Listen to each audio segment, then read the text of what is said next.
It started with a whisper. James thought nothing of it at first, a fleeting sound in the dead of night, like the wind brushing past the window.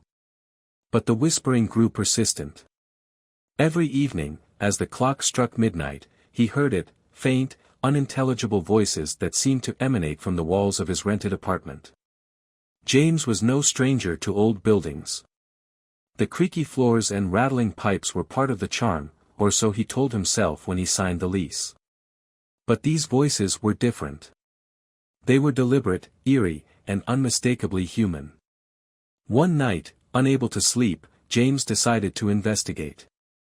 He followed the sound through the dimly lit hallway, his heart pounding with each step. The whispers led him to the living room, to a spot just beneath the window. He pressed his ear to the wall. "Help us. He's still here." James recoiled, his breath catching in his throat. He wasn't imagining it. The voices were real. The next day, he approached his landlord, a wiry man with a permanent scowl. When James mentioned the voices, the landlord's expression hardened. "Don't be ridiculous," he snapped. "This building's over a century old. You're hearing drafts, nothing more." But James couldn't let it go. The whispers continued, growing louder, more urgent. Soon, he began noticing other strange occurrences, objects shifting positions, cold spots that lingered no matter how high he turned up the heat, and a faint scent of something metallic in the air. Desperate for answers, James turned to the internet.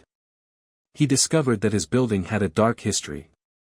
In the 1970s, it was the site of a grisly incident. A tenant named Walter Grayson, a reclusive man with a violent temper, had been accused of killing his neighbors. Though he denied the charges, he vanished before he could stand trial. His disappearance only deepened the mystery surrounding the case. Armed with this knowledge, James decided to dig deeper. He searched local archives, combed through police reports, and even visited the library, where he found old newspaper clippings about the incident. One article described how authorities had searched the building extensively but found no sign of the missing man. James began to suspect that the whispers were connected to Grayson's dark past. Determined to get to the bottom of it, he borrowed a stud finder and began inspecting his apartment. The device beeped erratically near the spot beneath the window, the same place where he'd first heard the voices. Fueled by adrenaline, James grabbed a hammer and began tearing into the wall. The plaster crumbled easily, revealing a hollow cavity. Inside, he found a small bundle wrapped in cloth. His hands shook as he unwrapped it, revealing a collection of items, a tarnished pocket watch, a blood-stained handkerchief, and a crumpled note. The note read, "He won't let us go. We're trapped. Please, if you find this, tell someone." James staggered back, his mind racing. Who had written the note? And what did they mean by trapped? That night, the whispers grew deafening. James couldn't sleep. The voices spoke in anguished tones, repeating the same phrases. "Help us. He's still here. Don't trust him." James began to feel like he was losing his grip on reality. Was the building haunted? Or was there something, or someone, still lurking within its walls? He decided to confront the landlord once more. This time, he mentioned the items he'd found.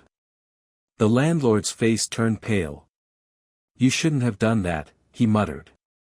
"Some things are better left alone." James pressed him for answers, but the landlord refused to say more.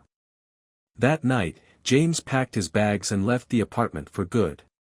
But even after moving away, he couldn't escape the whispers.